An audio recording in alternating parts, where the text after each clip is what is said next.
Hi friends, welcome to ARK talks. ఈరోజు మన దేశానికి మరో దుర్దినం. ఎందుకంటే ఇవాళే ఇందాక సాయంత్రం 7 గంటల ప్రాంతంలో 6:52కి కరెక్ట్గా చెప్పాలంటే 6:52 ప్రాంతంలో దేశంలోని చారిత్రాత్మక ఎర్రకోట సమీపంలో చాందినీ చౌక్ వద్ద జరిగిన ప్రమాదం, బ్లాస్టింగ్ ఏకంగా 11 మందికి పైగా బలి తీసుకుంది. మరి ఇంకెంతమందినో గాయపరిచింది.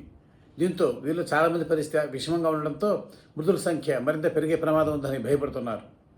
అయితే ఒకసారి గతం చూసుకుంటే మనకి బాంబు బ్లాస్టింగ్స్ కానీ లేదా ఇతరత్ర పేలుళ్ళు కానీ మన దేశంలో తరచుగా జరుగుతూనే ఉన్నాయి. ముఖ్యంగా 1980 నుంచి దేశంలో ఇప్పటివరకు ఏకంగా 120కి పైగా బ్లాస్టింగ్స్ జరిగాయి. వీటిలో వేలాది మంది ప్రాణాలు కోల్పోయారు. మరి ఇంకెంతోమంది క్షతగాత్రులు అయ్యారు.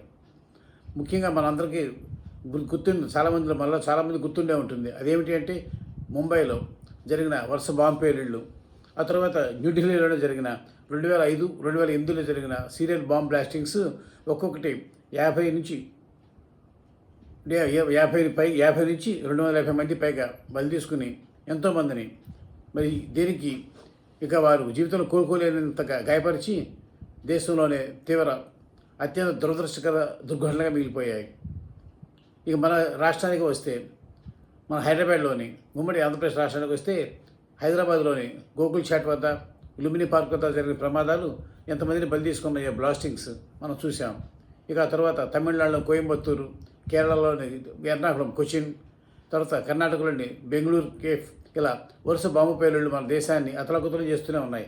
రకరకాల ప్రాంతాలను దాదాపు ఇది లేకుండా దాదాపు ఎన్నో రాష్ట్రాలను. ఇదే కోవలో తాజాగా జరిగిన కొంతకాల విరామం తర్వాత జరిగిన ఢిల్లీలో ఈ బాంబు పేలుడు వీటన్నింటిలో కూడా శక్తివంతమైంది. పైగా కొద్ది తీవ్ర అనుమానాలు కూడా రేకెత్తిస్తోంది. ఎందుకంటే గతంలో ఎప్పుడైనా సరే ఇలాంటి బ్లాస్టింగ్స్ జరిగినప్పుడు ఏదైనా సరే ఉగ్రవాద సంస్థ అది తమ పని పేర్కొంటూ మీడియా సంస్థలకు మెయిల్ కానీ, ఫోన్లు కానీ ఇట్లా ఇతరత్ర సమాచారం కానీ పంపేది. అయితే ఈ సంఘటన తాజాగా ఢిల్లీలో జరిగిన చాందినీ చౌక్ వద్ద ప్రమాదంలో బ్లాస్టింగ్ జరిగి ఇంతమంది చనిపోతే ఇది ప్రపంచవ్యాప్తంగా తీవ్ర సంచలనం సృష్టిస్తే ఇంతవరకు ఒక్క ఉగ్రవాద సంస్థ లేదా తీవ్రవాద సంస్థ ఇది తమ పనేనంటూ ఏ రకమైన వర్తమానం పంపలేదు. పైగా ఎటువంటి ఏయిస్తంతో క్లెయిమ్ కూడా చేసుకోలేదు. దీన్ని బట్టి ఇది ఉగ్రవాద చర్య లేక ఏదన్నా ప్రమాదవశాత్తు ఇతరత్రా జరిగిన సంఘటన అని అనుమానాలు వ్యక్తమవుతున్నాయి. ఎందుకంటే సాధారణంగా బాంబు పేలుడు వల్ల లేదా ప్రమాదకరమైన పేలుడు పదార్థాలు వీటి వల్ల కనుక ఈ బ్లాస్టింగ్స్ లాంటివి జరిగినట్టయితే అక్కడ ఆ ప్రమాదం జరిగిన ప్రదేశంలో, బ్లాస్టింగ్ జరిగిన ప్రదేశంలో రోడ్డుపై పెద్ద గోతులు ఏర్పడతాయి. లేదా దాంతోపాటు గాయపడిన వారి లేదా చనిపోయిన వారి శరీరాల్లో ఆ తునకలు, ఇనుప వస్తువులు తునకలు కానీ, ఇటు బాంబు బ్లాస్టింగ్స్ సంబంధించిన అవశేషాలు కానీ వాళ్ళ చర్యలు ఉంటాయి. కానీ ఇక్కడ ఈ ఢిల్లీ బ్లాస్టింగ్స్లో ఇవాళ తాజాగా జరిగిన బ్లాస్టింగ్ సంఘటనలో మాత్రం మృతుల శరీరాల్లో కానీ, క్షతగాత్రుల శరీరాల్లో కానీ ఇలాంటి తునకలేమీ లేవని అంటున్నారు. అంటే ప్రమాదం జరిగినప్పుడు ఇంత పెద్ద ప్రమాదం జరిగినప్పుడు నేలపై ఏర్పడాల్సిన సాధారణంగా ఏర్పడే పెద్ద గుంతలు లాంటివి ఏమీ లేవు. పైగా వారి శరీరాల్లో ఇతర అవశేషాలు కానీ, ఈ ఇనుపు తునకలు లాంటివి లేదా రసాయనిక అవశేషాలు కానీ కనిపించటం లేదు. దీన్ని బట్టి వీరందరికీ కూడా ఇప్పుడు ఫోరెన్సిక్ నిపుణులకు ఇది ఉగ్రవాద పైన లేక ఏదన్నా వికటించిన రసాయనిక శాస్త్ర ప్రయోగ ఫలితమైన అనుమానాలు వ్యక్తమవుతున్నాయట. నిజాలు ఎలాగూ తెలుస్తాయి, త్వరలో తేలుతాయి. ఈ లోపల మాత్రం దీనిపై ఏంటి ఉగ్రవాద సంస్థ ఏది క్లెయిమ్ చేసుకోకపోవటం, ఇట్లా మామూలు సాధారణ బ్లాస్టింగ్ జరిగినప్పుడు జరిగే పరిణామాలు అవి చోటు చేసుకోకపోవడంతో ఇవాళ చాందినీ చౌక్ వద్ద ఢిల్లీలోని ఎర్రకోట వద్ద జరిగిన ఈ బాంబు ప్రమాదం, ఈ బ్లాస్టింగ్ ప్రమాదంలో దీని వెనక ఎవరున్నారు, దీనికి కారణం ఏమిటి, ఇవన్నీ సందేహాలు రేకెత్తిస్తున్నాయి. పైగా ఈ బ్లాస్టింగ్ జరిగిందని చెప్తున్న కారును కూడా అధికారులు 3 రకాలుగా చెప్పారు. ఇప్పటికీ ఫస్ట్ స్విఫ్ట్ డిజైర్ అన్నారు. ఆ తర్వాత హోమ్ మినిస్టర్ డిపార్ట్మెంట్ నుంచి హోంశాఖ నుంచి వచ్చిన వివరణలో అది i20 అన్నారు. ఆ తర్వాత ఢిల్లీ పోలీస్ కమిషన్ చెప్పిన ప్రకటనలో మారుతి ఎకో వ్యాన్ అన్నారు. ఇట్లా బ్లాస్టింగ్ జరిగిన కారు ఏదన్న దానిపైనే అధికార వర్గాల నుంచి 3 వెర్షన్లు వినిపిస్తున్నాయి. దీనికి తోడు ఇంతవరకు కూడా ఏ ఉగ్రవాద సంస్థ క్లెయిమ్ చేసుకోపోగా ఇప్పటివరకు జరిగిన ఆనవాళ్లలో రసాయనిక కారణాలు ఏమైనా ఉండవచ్చనే అనుమానాలు వ్యక్తమవుతున్నాయి. ఎందుకంటే సాధారణ బాంబు పేలుడు జరిగినప్పుడు వచ్చే స్మెల్, వాసన కానీ ఇతరత్రా కూడా ఏమీ లేవట ఈ ప్రమాదం జరిగినప్పుడు ఈ ప్రమాద స్థలంలో. దీంతో ఈ ఉగ్రవాదులు కనుక ఈ పేలుడు పైగా జరుపుకుంటే వారు ఎక్కువ జనసంబద్ధమైన ప్రాంతాలని, అది కూడా బాగా రష్గా ఉండే ప్రాంతాలని ఎంచుకుంటారు. అయితే చాందినీ చౌక్ ఇవాళ అంటే ఎర్రకోట దగ్గరే ఉండి ఢిల్లీలోని అత్యంత రద్దీ మార్కెటింగ్ ప్రదేశాల్లో ఒకటైన చాందినీ చౌక్కు సోమవారం సెలవు.